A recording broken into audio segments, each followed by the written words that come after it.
Muy buenas tardes, muy estimadas alumnas, alumnos. Hoy día vamos a iniciar una serie de 2 clases que se denominan factores psicológicos que influyen en afecciones médicas. Como ustedes ya se podrán percatar por el nombre de esta unidad temática, vamos a estar revisando cómo hay una unión muy intrínseca entre los factores psicológicos y también las alteraciones médicas, y de cómo hay una forma intrínsecamente unida para vivir en esta unidad biopsicosocial las experiencias de las enfermedades. Porque tenemos que pensar que la morbilidad psiquiátrica, psicológica es muy alta en los pacientes con trastornos médicos.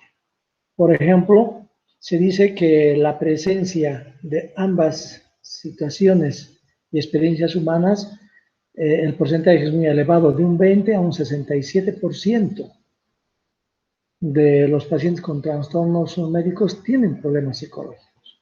Y también en este acercamiento a esta unión psicológica biológica, los pacientes hospitalizados aproximadamente presentan el doble de alteraciones afectivas como la depresión que en población general. Entonces, de esta manera es que vamos a tocar esta entidad que habla de esta interacción entre la mente y el cuerpo. Entonces, podríamos señalar que esta unidad está enmarcada dentro de lo que es la medicina psicosomática, entendiendo el psico como la mente y el soma como el cuerpo. Entonces, refleja esta unión entre lo que es la mente y el cuerpo, y se podría plantear que son dos caras de una sola moneda, esta integración, que si bien había una época en que estaban separados y la mente era una parte del espíritu y no podía ser abordado y el cuerpo era penosamente mortal, ahora vemos que es una sola unidad compleja, pero muy real. Entonces, la medicina psicosomática como tal, este estudio de los factores psicológicos que tienen manifestación sobre el cuerpo en esta unidad biológica psicológica, se ha tenido un estudio desde hace más de 75 años y ha sido un campo importante en el abordaje psicológico y psiquiátrico de los problemas médicos. Y esto se basa en 2 supuestos básicos. La medicina somática, que está como un marco de referencia grande a esta unidad temática de factores psicológicos que influyen en otras afecciones médicas, habla de que haya unidad mente y cuerpo, y esto está representando las 2 experiencias que hacen que una persona viva la enfermedad con una repercusión psicológica, y que los factores psicológicos inciden sobre la propia enfermedad. También otro supuesto de esta área del conocimiento son los factores psicológicos que debemos tener en cuenta que acompañan a toda enfermedad somática. De esta manera es que entendemos el abordaje de la medicina psicosomática, que en los últimos años prácticamente ya ha sido una experiencia que ha contribuido mucho al conocimiento del ser humano, a esta unidad de la biología y lo psicológico, y que ha pasado a ser en algunas corrientes del mundo una subespecialidad médica, la medicina psicosomática. Para poder graficar también un poco esto y todo lo que nos falta aprender sobre esta unidad de la mente y el cuerpo, podríamos referirnos a un estudio llamado un potencial de preparación, donde ha tenido sus repercusiones tanto psicológicas, biológicas y también filosóficas, porque aquí se ha planteado si existe libre albedrío. Es un experimento que Hans Huber y Libet, un norteamericano y un alemán, lo pudieron hacer, y se descubrió que había un potencial de preparación o disposición para todas las actividades y las decisiones. Aquí nos empezó a preguntar si realmente el ser humano es aquel que es capaz de tomar todas las decisiones, o las decisiones ya tienen un componente psicológico, mental, por encima de lo que el hombre podría hacer como algo consciente. Y Libet presentó un estudio que consistió en lo siguiente, y lo replicó en muchos voluntarios, y en todos obtuvo el mismo resultado, de tal manera que se planteó como algo consistente, que yo quiero traerles como una información extra en función de lo que sería el potencial de preparación. y el cuestionamiento si existe libre albedrío. En ese sentido, este investigador neurocientífico hizo un experimento en el cual conectó en la muñeca de un sujeto un electromiógrafo que podía captar toda la actividad electromiográfica, toda la actividad muscular en la muñeca, y también unos electrodos en el área que correspondería a la corteza frontal, para ver la actividad electroencefalográfica que se produce en estas áreas relacionadas con el movimiento, en este caso de la muñeca. Y se le dijo al sujeto, se le dio la orden de que mueva la muñeca, el paciente movió la muñeca y se encontró entonces que había un potencial de acción en el momento que el paciente hacía el movimiento, había un potencial de acción y también había una repercusión electromiográfica. De esta manera es que se vio que había una correlación, pero las cosas se complicaron cuando se le dijo al paciente que mueva espontáneamente la muñeca. Y aquí fue lo que se observó, que cuando el paciente iba a hacer el movimiento de manera autónoma, sin que haya una orden, se vio que antes que el paciente, o en este caso el sujeto, que es el sujeto, el voluntario, el sujeto de experimentación, antes de que sea consciente de que quería mover la muñeca, 150, 200 milisegundos antes de que en la conciencia surgiera el deseo de mover la muñeca, ya había un potencial en el cerebro que se manifestaba antes de que fuera consciente. 150, 200 milisegundos. Y después de que era consciente, recién hacía el movimiento. Esto implica de que el cerebro, la mente, toma la decisión antes que el sujeto, el propio yo, sea consciente que se ha tomado la decisión. En esta gráfica, entonces, en la línea de los menos 550 milisegundos del movimiento, ya había un potencial que era captado de la corteza frontal, que era producida por la corteza frontal, era un potencial de preparación que se disparaba y después de 150 milisegundos, llegando a los 200 milisegundos antes del movimiento, recién el sujeto era consciente de que quería mover la muñeca.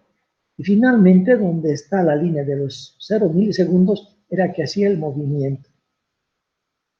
Entonces, el entrevistador podría adivinar, viendo esta gráfica, en qué momento el sujeto iba a tener el deseo de mover la muñeca. El entrevistador podía darse cuenta que el sujeto iba a tener el deseo de mover la muñeca antes que el entrevistador se diera cuenta de ello. Este potencial de preparación era como que la mente decidía el movimiento. El sujeto, recién después de 150 milisegundos a 200, hasta 250, recién se daba cuenta que quería mover la muñeca. Y luego recién hacía el movimiento. Entonces, esto decía de que la mente ya de por sí sola tomaba una decisión. La mente, el cerebro, antes que el sujeto pudiera tomar esa decisión. Esto ha llevado a una serie de cuestionamientos filosóficos porque se podía plantear que no existe libre albedrío, que ya hay un determinismo mental para que las cosas ocurran y que los seres humanos tenemos muy poca voluntad sobre lo que va a ocurrir. Una salvedad es de que los seres humanos podamos básicamente tener la capacidad de frenar el movimiento que la mente ya lo ha hecho, o frenar la actividad de la actitud que la mente ya lo ha hecho. Entonces, el ser humano tendría una posibilidad de albedrío, de libre albedrío, frenando, modulando, controlando lo que la mente ya ha producido. Porque es impresionante esto que ustedes ven en esta gráfica, que la mente hace el potencial de preparación ya, y después de 150, 200 milisegundos, el sujeto tenga el deseo de mover la muñeca. Pero la mente ya lo ha hecho, el cerebro ya lo ha hecho, antes que el sujeto se dé cuenta de que lo quiere hacer. Entonces aquí todavía tenemos muchas cosas de imbricación entre la mente y entre la mente, el cerebro y el cuerpo, que es algo que está todavía conociéndose. Pero esto habla de esa unidad psicosomática que representa el ser humano. La influencia de la medicina psicosomática ha abarcado varias áreas y ha influido en la medicina alternativa, en la medicina holística y en la medicina de la conducta. En la medicina alternativa, que también se denomina complementaria, es aquella que concede mucha importancia a los factores psicológicos y realmente los pone sobre el tapete para analizar todas las alteraciones médicas. En la medicina holística es un área de exploración y tratamiento en su integridad y no solo en función de su enfermedad. Esto significa que la medicina holística trata de agarrar al ser humano en toda su compleja área biológica, psicológica, social, cultural, y de esta manera hacer una exploración y tratamiento del problema que la aqueja. Y en medicina de la conducta, también ha influido la medicina psicosomática porque integra las ciencias de la conducta y el enfoque biomédico para la prevención, diagnóstico y tratamiento de los problemas médicos. Entonces es muy importante señalar que en esta clase se va a tratar de trastornos físicos que son causados o se ven agravados por factores emocionales que el paciente tiene, y aquí siempre está presente una afección médica.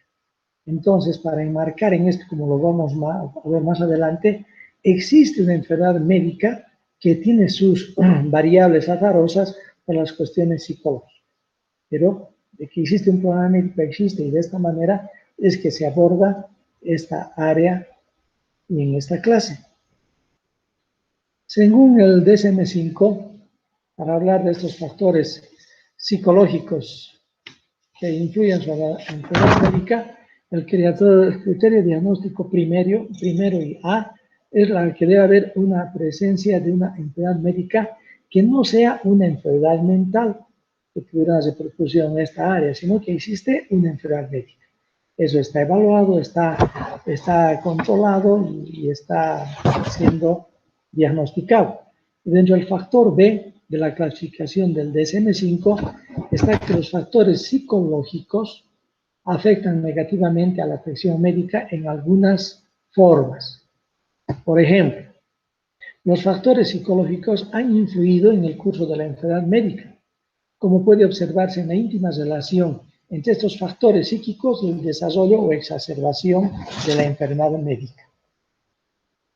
2.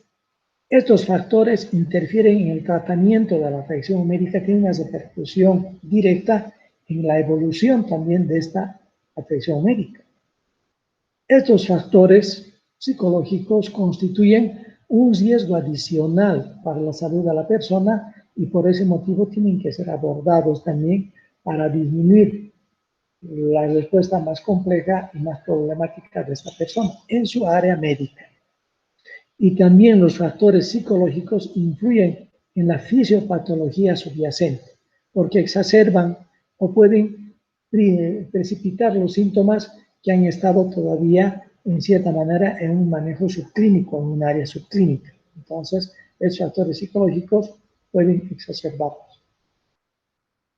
Puede ser que estos factores psicológicos que influyen sobre las enfermedades médicas puedan ser leves, moderadas, graves o extremas. Por ejemplo, una forma leve sería que el sujeto no tenga un cumplimiento adecuado, que haya factores psicológicos de negación, de no utilización de medicamentos, y de esta manera puede hacer un cumplimiento inadecuado o no cumplir con la medicación. Moderada, por ejemplo, en los pacientes que tienen mucha ansiedad, que agravan el asma y se hace un círculo vicioso. El paciente tiene dificultades respiratorias, dificultades para expirar, al mismo tiempo empieza a sentirse más angustiado y eso realmente se complica en su presentación clínica. Grave cuando por estos problemas puede requerirse una hospitalización, y extremos cuando en realidad los factores psicológicos unidos a la enfermedad médica pueden aumentar el riesgo que puede amenazar la vida, como un infarto agudo al miocardio.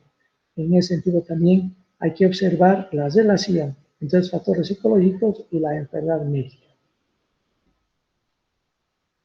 Es muy importante señalar, para tener claramente el abordaje de esto, que están excluidos de esta entidad nosológica los siguientes aspectos. Primero, los trastornos mentales clásicos que presentan síntomas físicos como parte del trastorno quedan excluidos. ¿Por qué? Porque estos trastornos mentales son los que ocasionan el trastorno físico, como por ejemplo el trastorno conversivo, o el trastorno de conversión que se presenta que los conflictos psíquicos del paciente se convierten en problemas médicos, pero provocados por el conflicto, de manera tal que cuando el conflicto psicológico desaparece, nuevamente la persona recupera sus funciones, en este caso motoras, un trastorno conversivo. Entonces esto queda excluido, porque es la enfermedad mental la que está provocando el síntoma. No es que hay una enfermedad médica y sobre eso actúa, no, sino que la enfermedad que parece ser física, como una parálisis, está siendo provocado por un trastorno mental. Entonces esto queda excluido. También queda excluido el trastorno de somatización, en el cual los síntomas físicos que tiene el paciente y se queja de muchas molestias físicas no están basados en afección orgánica. No se detecta una afección orgánica, pese a que el paciente se queja mucho de síntomas dolorosos, molestias físicas, que parecería tener un problema orgánico. Pero en este caso no hay una afección orgánica. Eso también sale de esta entidad nosológica. La hipocondría también, en el cual la persona presenta una exagerada preocupación por su salud y se vive con una serie de molestias físicas, incrementando algunas sensaciones físicas, pero que no corresponden a una enfermedad, sino a una exagerada preocupación por la misma.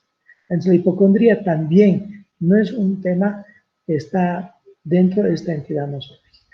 Luego, las dolencias físicas asociadas frecuentemente a trastornos mentales también pueden ser excluidas. Por ejemplo, en la distimia.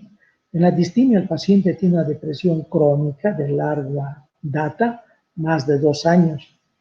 No es intensa la depresión, pero tiene muchas molestias físicas que el paciente tiene y siente por esta característica clínica alterada. Entonces, este aspecto de ánimo bajo y decaído se acompaña de síntomas físicos, pero esto es algo que está relacionado y determinado por esta distimia. Y por último, también están excluidas las dolencias físicas asociadas a trastornos relacionados con sustancia. Por ejemplo, una persona que está utilizando tabaco frecuentemente y tiene dependencia al tabaco, entonces puede tener tos, puede tener un problema pulmonar, pero esto está también fuera porque es una dolencia secundaria a esta utilización de sustancias, también quedan excluidas. De manera tal que van a ser solo factores psicológicos sobre problemas médicos directos.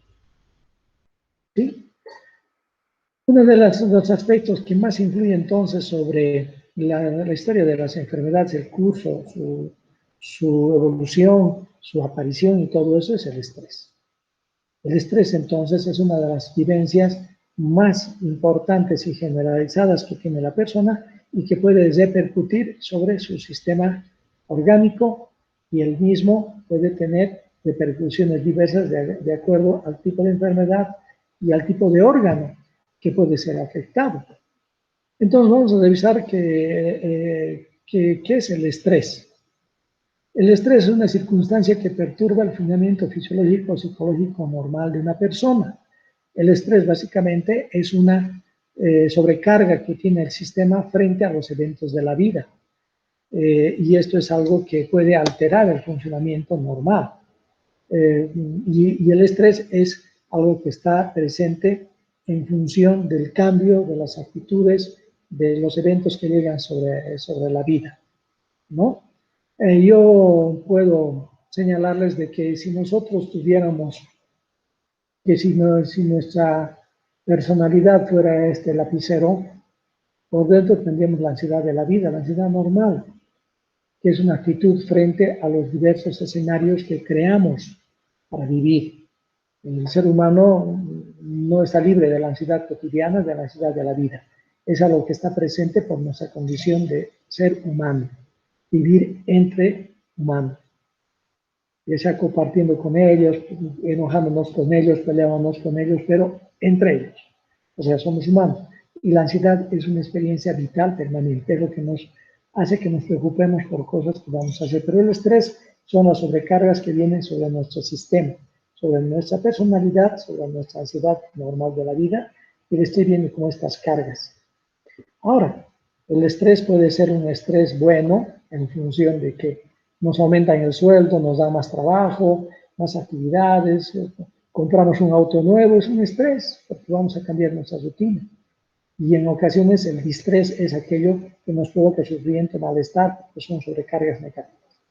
En estas consideraciones podríamos hablar que el estrés ya se empezó a estudiar desde Walter Cannon en 1920, quien descubrió que la estimulación del sistema nervioso autónomo, en particular del sistema simpático, preparaba al organismo para la huida y la lucha.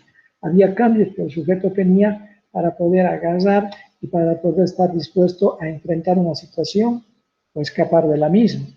Esto era muy importante en nuestra vida arcaica, donde teníamos que luchar contra un mundo, una naturaleza no trabajada, un mundo desconocido, un mundo que nos obligaba a salvar nuestra vida luchando o escapando. Entonces, en ese sentido, era algo que estaba pendiente. Esto queda en nosotros, pero ya no es funcional. ¿Sí? Pero existen estas respuestas simpáticas. Harold Wald, de 1950, observó la fisiología del aparato gastrointestinal que parecía tener una relación con estados emocionales. Él pensó que la hiperfunción que tenía el sistema gastrointestinal podía ser a sentimientos de hostilidad que tenía el sujeto. Y William Belmont, un cirujano que se hizo famoso no solamente él, sino su paciente, creo que se llamaba Alex Martin, que William Belmont vivió entre 1785 y 1853, y este su paciente tenía una fístula gástrica producida por una bala. Y a través de esta fístula se podía ver la mucosa gastrointestinal, la mucosa gástrica. Y de repente William Belmont observó que a través de cambios emocionales importantes, el paciente tenía también cambios en su mucosa gástrica. Estos cambios emocionales podían ser desde, le provocaban una hiposecreción, hipofunción, una palidez de la mucosa gástrica, e incluso un enrojecimiento, una hiperfunción.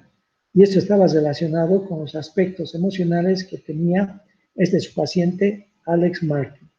Entonces William Belmont empezó a observar que los estados emocionales repercutían sobre, en este caso, la actividad gástrica.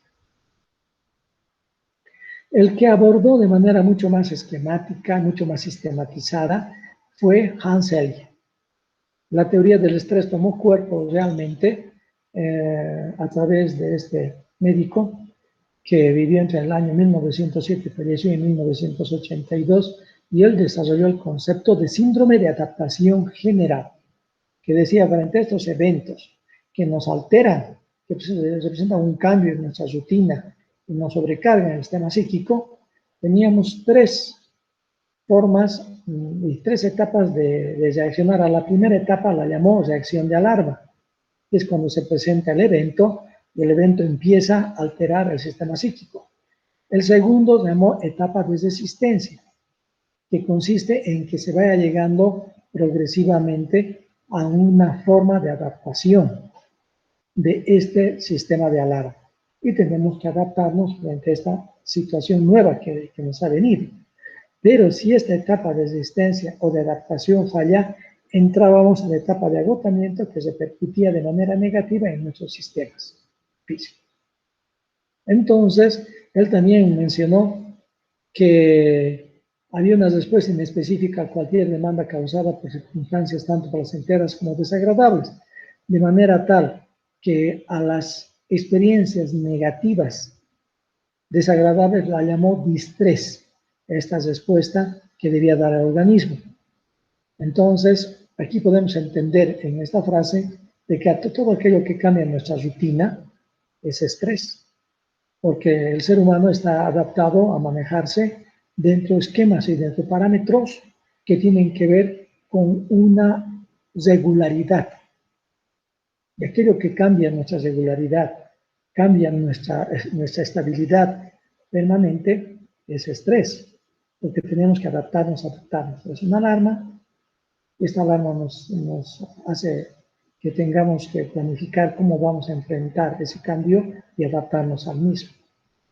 Las cosas que son displacenteras, los problemas, un problema económico, de un ser querido y todo esto, a esto se llamó distrés, según la teoría de Hans Selye. Entonces, el estrés significa un cambio en nuestra rutina y una sobreexigencia emocional de acuerdo a la intensidad de este cambio. Por lo tanto, para el cuerpo el estrés es sinónimo de cambio. Cambios en la rutina cotidiana, cambios en la salud del cuerpo, cambios imaginarios, preocupaciones. Entonces, las personas con ciertos rasgos caracterológicos pueden tener más estrés unos que otros por estas preocupaciones permanentes que se puede tener. Por lo tanto, decirles, adelantándome muchas cosas, de que para manejar el estrés necesitamos rutinas. Las rutinas nos van a ayudar a lidiar con esto, porque si nuestra vida está sujeta a cambio, y eso es estrés, entonces una rutina de sueño, una rutina de alimentación, un agarrar y postergar los cambios en nuestra vida a lo largo del tiempo, es una forma de lidiar con el estrés.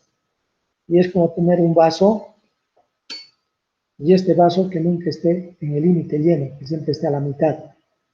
En nuestra vida y en nuestra cotidianidad nos maneja en un nivel de estrés que pueda tolerar cambios, situaciones que nos asaltan y que nosotros podamos tener un espacio para lidiar con ello. Y que no nos desborden, porque en nuestra rutina podemos estar en el límite y algo que llega puede desbordar. Entonces el estrés, este sinónimo de cambio, no es solamente una experiencia psíquica, también tiene una repercusión física, y esta repercusión física es la que vamos a ver a continuación. Entonces, hay una respuesta de neurotransmisores cuando el estrés está presente y este estrés tiene un grado que nos empieza a provocar ciertos síntomas. El estrés a nivel central, a nivel cerebral, se habla de una disfunción y una alteración de los sistemas noradrenérgicos del cerebro, sobre todo de las catecolaminas, que se van produciendo en el cerebro y a través de la liberación de las catecolaminas por el locus ceruleus. También hay una hiperfunción y también una actividad inadecuada de los sistemas serotoninérgicos. También se ha visto que bajo el estrés de los neurotransmisores aumenta la neurotransmisión, sobre todo la dopamina, y también están implicados el factor de liberación de corticotropina, el glutamato y el GABA. Entonces, todo esto está presente con una desregulación a través de lo que serían las manifestaciones del estrés. Hay tres neurotransmisores que están relacionados con el estrés: la serotonina, la adrenalina, la dopamina, también el GABA. Pero la serotonina, por ejemplo, es un regulador del sueño y también nos da un ánimo adecuado. Cuando empieza a desregularse por la situación de un estrés, que la fase de adaptación, se está pasando a una fase de agotamiento, podemos tener insomnio, dificultades para iniciar el sueño, para mantenerlo, una sensación de tristeza. La noradrenalina nos proporciona energía, emoción, pero cuando empieza a desregularse por el estrés hay cansancio, hay una sensación de falta de energía, una fatiga fácil. Y la dopamina, tenemos que ver, la dopamina está mediando la sensación de placer. La dopamina disminuye el dolor y proporciona placer, pero cuando hay una desregulación a través del sistema cerebral, empieza a aparecer la anedonia, nada nos llama la atención, dolores varios, vagos en el organismo. Entonces, la respuesta de los neurotransmisores al estrés. La respuesta neuroendocrina al estrés está bien estudiada. Hay un agente estresor que es el que se presenta, se estimula el hipotálamo libera el factor liberador de corticotropina, actúa sobre la hipófisis, esta a su vez la libera la corticotropina, a través de la estimulación de la corteza suprarrenal, se libera la principal hormona del estrés, que es el cortisol. El cortisol entonces va a actuar sobre los adipocitos, sobre el músculo y sobre el hígado. En relación a los adipocitos, estimula la liberación de los ácidos grasos. A nivel del músculo, estimula el catabolismo del glucógeno para tener mayor cantidad de glucosa en la sangre, y a través del hígado estimula también el catabolismo del glucógeno para el mismo fin, y de esta manera poder tener la respuesta de alarma frente al estrés, que es la lucha al oído. Pero también puede haber una respuesta neuronal a través del hipotálamo que actúa sobre el sistema nervioso simpático y en este caso actúa sobre la médula suprarrenal. Y de esta manera la médula suprarrenal va a liberar a la adrenalina, noradrenalina. Y estos, como ustedes saben, muy estimadas alumnos, tienen repercusión sobre el corazón, el hígado y las arteriolas.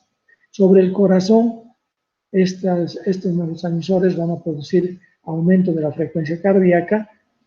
En el hígado estimula el catabolismo del glucógeno, también en las arteriolas redistribuye el flujo sanguíneo. ¿Cómo se maneja esto? Empieza a través de la adrenalina y noradrenalina a hacer que las arteriolas empiezan a producir una vasoconstricción esplástica y toda la irrigación empieza a disminuir a nivel del sistema visceral y hay un aumento de irrigación, una vasodilatación de las arteriolas periféricas para que los músculos estén pues con la mayor cantidad de sangre para poder entonces actuar en esta primera fase de alarma y es una situación de alerta y estamos dispuestos para la lucha o para la vida. Esa es la respuesta neuroendocrina. También hay una respuesta inmunitaria al estrés, porque parte de la respuesta inmunitaria al estrés es la inhibición de la función inmunitaria por los glucocorticoides. Además, también existen enlaces directos de las neuronas noradrenérgicas que establecen sinapsis con las células inmunitarias, liberando las citocinas, las interleucinas.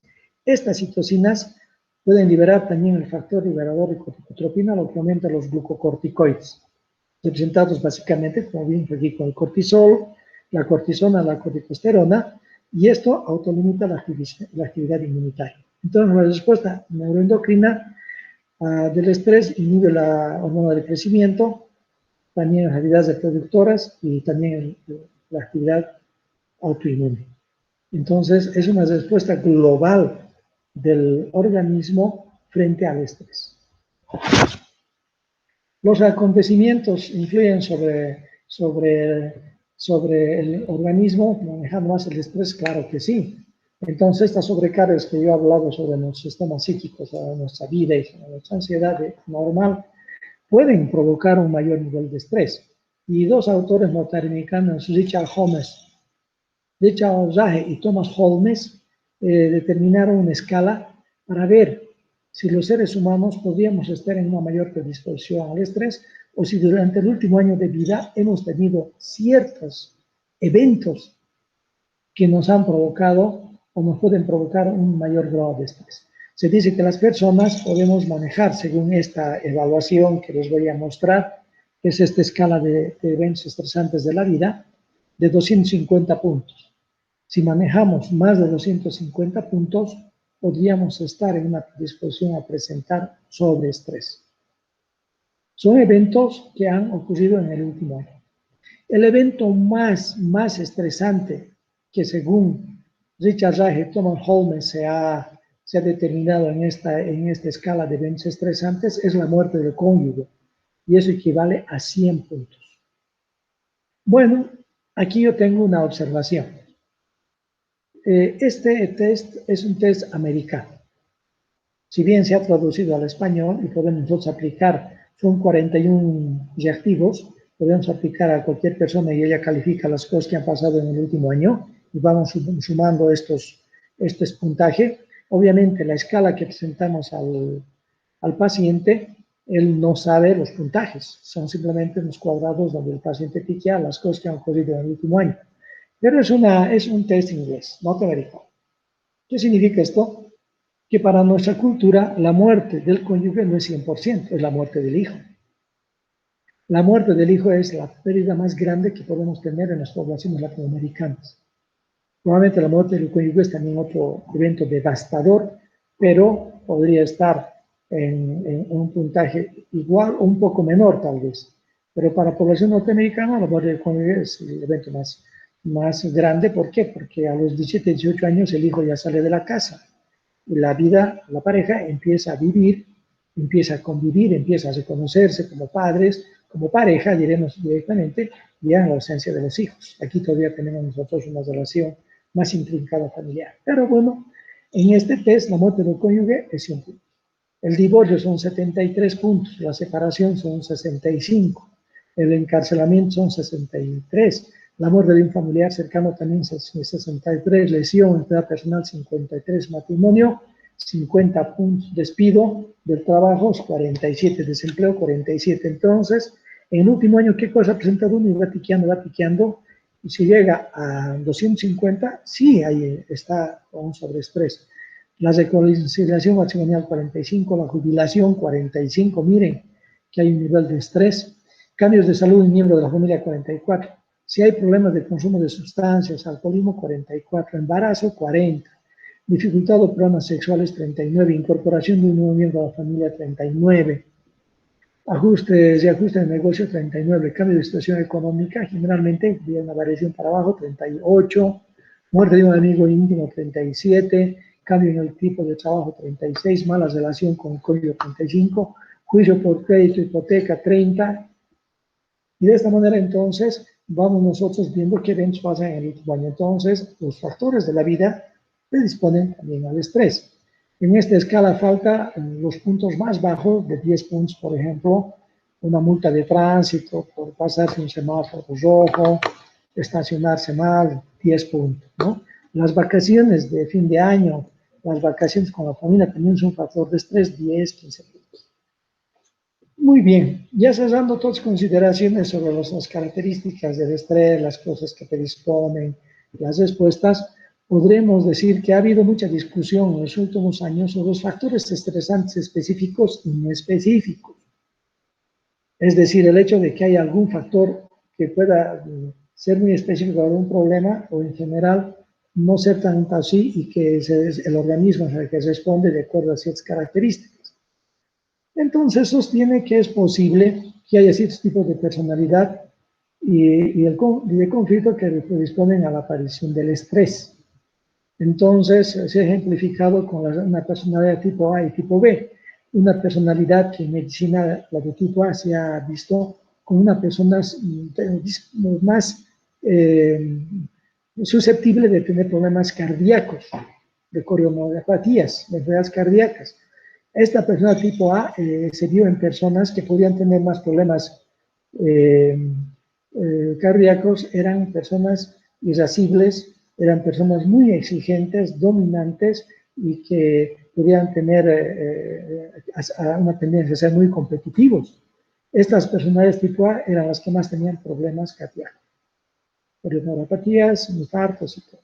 Y las personalidades tipo B eran personalidades de personas tranquilas, relajadas, no competitivos, hacían más bien una situación de seguimiento y todo eso. Y ellos no tenían este tipo de alteración cardíaca. Franz Alexander ha sido uno de los que más ha determinado los factores específicos psicológicos para explicar el estrés. Y por ejemplo, él decía que cuando uno tenía una úlcera péptica, probablemente eran un sujeto con rasgos de dependencia de su personalidad que no habían sido satisfechas. Si el sujeto era hipertenso, él hablaba de unos impulsos hostiles que los tenía que reprimir y sentimientos de culpa. En el asma bronquial decía que los factores específicos psíquicos podrían ser una ansiedad de separación. ¿Sí? Estos factores específicos no han sido muy bien sustentados a lo largo del tiempo y ahora más bien se habla de factores inespecíficos psicológicos. Entonces, es más aceptable esta teoría del estrés inespecífico. Y de esta manera, entonces, es que el estrés en general va a producir ciertas disfunciones en el organismo, pero no necesariamente por ciertos aspectos psicológicos determinados, sino en general. De tal manera que el estrés crónico es más importante y hay órganos más vulnerables. Esto es importante. El estrés agudo es un estrés que rápidamente de la fase de alarma tiene que entrar a la fase de adaptación. Y de esta manera el sujeto toma un nuevo control sobre el estrés. Disculpen. El sujeto, frente a esta etapa de alarma y a la etapa de adaptación, va controlando el estrés y va logrando manejar el estrés, logrando adaptarse de la manera más adecuada posible frente al mismo y solucionándolo. Pero el estrés crónico es algo que no está muy bien estudiado y es algo que va desgastando más a la persona. Les podría decir que he analizado en una ocasión una investigación sobre los factores estresantes de las personas que estaban hospitalizadas en la caja petrolera, y quería ver cuáles eran las personas que tenían más estrés y más síntomas de estrés frente al evento. Y analicé a los pacientes con cirugía y con internados en cirugía y en medicina. Y descubrí que los pacientes internados en medicina tenían mucho más estrés que los pacientes quirúrgicos. Entonces, la explicación acá apoya esta frase, que el estrés crónico es más importante. ¿Por qué? Porque el evento quirúrgico viene, se resuelve y ya. El evento se presenta de manera aguda, se resuelve y la persona retorna a su actividad. Pero en medicina, las enfermedades crónicas, como una artritis reumatoide, una diabetes, un EPOC y todo eso, eran enfermedades que abarcaban mucho tiempo y el sujeto estaba sometido a un estrés crónico. Y esto realmente producía mayor sensación de malestar psíquico, porque el estrés era crónico. Entonces, todavía no hay muchos estudios cuánto daño puede hacer el estrés crónico, pero hemos visto que hay órganos vulnerables y toleramos el eslabón más débil. De manera tal que hay personas que a través del estrés crónico permanente de una situación de vida pueden haber alteraciones gastrointestinales, cardiológicas y también ser reactivas. Entonces, hay personas que ahí focalizan el problema de estrés. Otros autores hablaron de que había una alexitimia. ¿Qué era la alexitimia?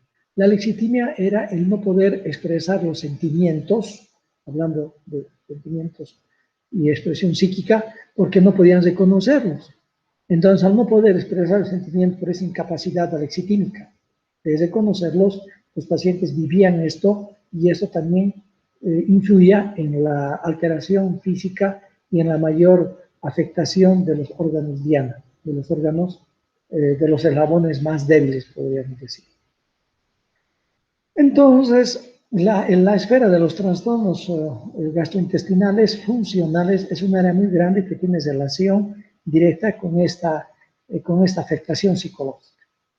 Entonces, estos factores psicológicos que pueden provocar mayor alteración física está dado en todos los sistemas, pero los trastornos gastrointestinales son muy comunes y de esta manera se puede hablar de trastornos gastrointestinales funcionales y que vamos a ir desglosando poco a poco cada uno de los sistemas, el gastrointestinal, vamos a ver el cardiovascular, el endocrino, y vamos a ir revisando en la siguiente clase cada uno de estos sistemas y expectaciones que tienen que ver con los factores psicológicos, pero ya introduciendo en el terreno, podríamos decir que los trastornos gastrointestinales funcionales se ven en todo el gastro, en todo el sistema, en todo el tracto gastrointestinal, empezando en el esófago. El famoso globus esofágico, una sensación en la cual la persona no puede hacer pasar alimentos, siente que hay una especie de compresión en la parte superior, la parte gastrointestinal, y no puede alimentarse adecuadamente, el globus esofágico. Esto es algo que yo he visto en pacientes que les han hecho muchos estudios, han descartado acalasia y todo eso, pero el paciente no podía hacer pasar alimentos. Y cuando empezó a tener dificultades con los líquidos fue que tuve que intervenir y hay un buen cuadro de depresión, de ansiedad en este paciente con una pérdida de más de 8 a 10 kilos. Empecé con tratamiento ansiolítico, terapia y antidepresivos y de repente se fue solucionando el problema. Y el paciente ya pudo empezar a ingerir líquidos sólidos y todo eso porque se descartó completamente cualquier otra patología. Pero el paciente tenía esta sensación de estenosis. También esta sensación de dolor precordial que no es cardíaco por los problemas gastrointestinales, el ardor en el estómago también de tipo funcional, esta disfagia que hablábamos también funcional. También se ha visto alteraciones a nivel del tracto gastroabdominal, llamadas funcionales, una dispepsia funcional, una aerofagia y una dificultad en la alimentación de los pacientes. También en el sistema, a nivel del colon, se ha visto el síndrome del colon irritable, un meteorismo funcional, diarrea funcional, personas que no pueden salir de su casa porque tienen un despeño diarreico y evidentemente están ansiosos y ahí aumenta la motilidad intestinal. Estos pacientes se van aislando por este tipo de alteraciones. Estas son situaciones que vamos a ir analizando progresivamente en el capítulo ya que revisemos los sistemas uno por uno. También se ha visto el dolor abdominal funcional, el dolor biliar funcional, que tiene que ver con estos factores psicológicos, la incontinencia funcional, el dolor anorrectal, la defecación, problemas de disquesia, en fin. De manera tal que este es un acercamiento, en este caso vamos a hablar de